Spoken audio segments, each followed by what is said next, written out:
warahmatullahi wabarakatuh. Alhamdulillahirabbil alamin. Asyhadu an la ilaha illallah wahdahu la syarikalah wa asyhadu anna Muhammadan abduhu wa rasuluh la nabiyya ba'da, amma ba'du. Segala puja dan puji hanya milik Allah Subhanahu wa ta'ala. Kita selalu bersyukur kepadanya atas segala nikmat dan atas segala kebaikan. Kemudian salawat beserta salam kita mohonkan kepada Allah agar selalu menyampaikan kepada Nabi kita Muhammad sallallahu alaihi wasallam.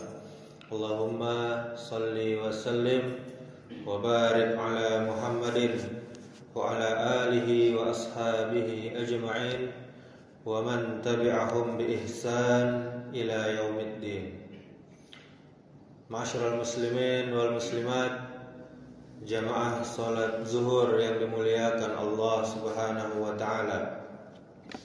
Islam mengajarkan kita untuk beribadah kepada Allah Subhanahu wa taala dengan ikhlas, dengan penuh ketulusan. Namun perlu kita sadari bahwa ibadah bukan hanya tentang gerakan salat, bacaan zikir atau doa semata, tetapi juga sangat berkaitan dengan sumber rezeki yang kita gunakan. Nabi kita Muhammad sallallahu alaihi wasallam bersabda dalam sebuah hadis yang diriwayatkan Imam Muslim, sesungguhnya Allah itu baik dan tidak menerima kecuali yang baik. Artinya, ibadah kita sehari-hari yang kita lakukan seperti sholat, sedekah, bahkan haji tidak akan diterima oleh Allah Subhanahu wa ta'ala apabila dibiayai dari harta yang haram.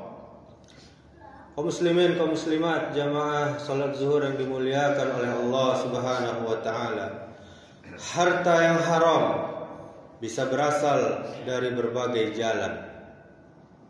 Contohnya seperti riba, korupsi, mencuri, menipu, merampas hak orang lain, atau dari usaha yang dilarang oleh syariat. Sekalipun kita beribadah dengan penuh semangat, jika harta yang dipakai untuk makan, harta yang dipakai untuk minum, harta yang dipakai untuk pakaian atau biaya perjalanan adalah dari yang haram, maka ibadah kita terancam tidak bernilai di sisi Allah Subhanahu wa ta'ala. Bayangkan kaum muslimin, kaum muslimat, seseorang yang berangkat haji dengan uang hasil korupsi. Di depan Ka'bah dia berdoa kepada Allah Subhanahu wa ta'ala. Dia mengatakan, "Ya Allah, terimalah hajiku." Namun para ulama menjelaskan bahwa malaikat akan menjawab doanya. Tidak, hajimu tertolak karena engkau berangkat dengan harta yang haram. Kemudian contoh sederhana yang lain, jika seseorang bersedekah dengan uang 1 juta rupiah tapi dari hasil mencuri, Allah Subhanahu wa ta'ala yang maha suci tidak menerimanya. Tetapi sedekah dengan uang 10.000 rupiah dari hasil kerja yang halal, itu lebih dicintai oleh Allah Subhanahu wa ta'ala. Kemudian jika seseorang sholat dengan niat ingin dipuji, pamer, sholatnya khusyuk, sholatnya sudah benar mengikuti tuntunan Nabi, tetapi niatnya ingin dipuji, maka solatnya tidak diterima oleh Allah Subhanahu wa ta'ala. Karena apa? Karena Allah Subhanahu wa ta'ala hanya menerima ibadah yang baik, yakni ikhlas semata-mata karena Allah saja. Na'udzubillah min zalik.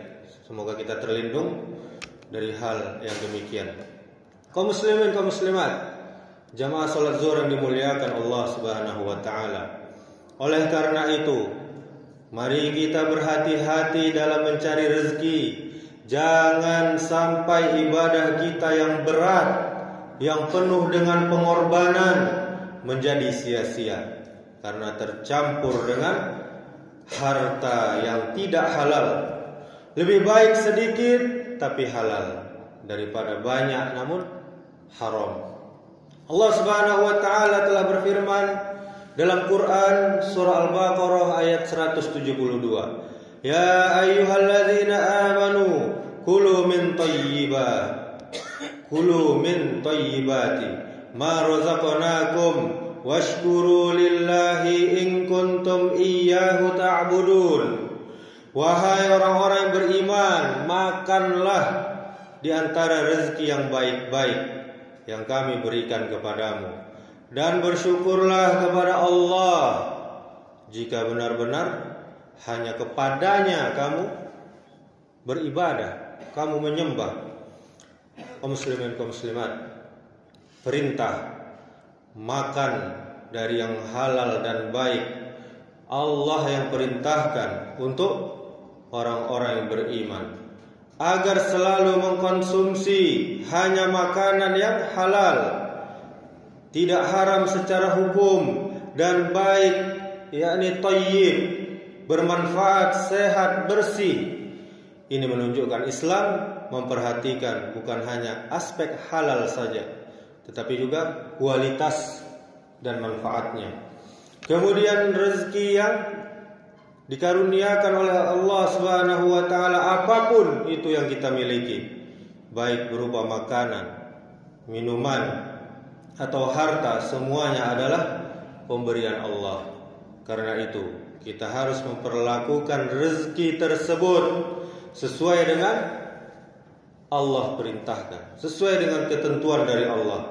Kemudian syukur sebagai bentuk ibadah dengan memanfaatkan rezeki yang halal, menjaga diri dari yang haram, lalu mensyukurinya dengan lisan, kemudian dengan hati meyakini semua itu dari Allah, dan amal melakukan perintah-perintah Allah. Itulah wujud ibadah sejati kepada Allah Subhanahu wa ta'ala.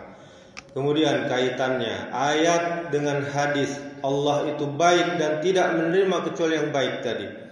Ayat ini memperkuat hadis tersebut. Allah Subhanahu wa ta'ala memerintahkan kita hanya mengambil dan menggunakan yang baik. Ibadah yang dilakukan dengan tenaga dari makanan yang halal akan diterima oleh Allah Subhanahu wa ta'ala. Sedangkan ibadah dari hasil yang haram akan tertolak. Ini mengajarkan bahwa sumber rezeki mempengaruhi keberkahan hidup dan diterimanya amal ibadah. Kemudian kaum muslimin, ayat ini menegaskan prinsip penting bagi orang-orang beriman.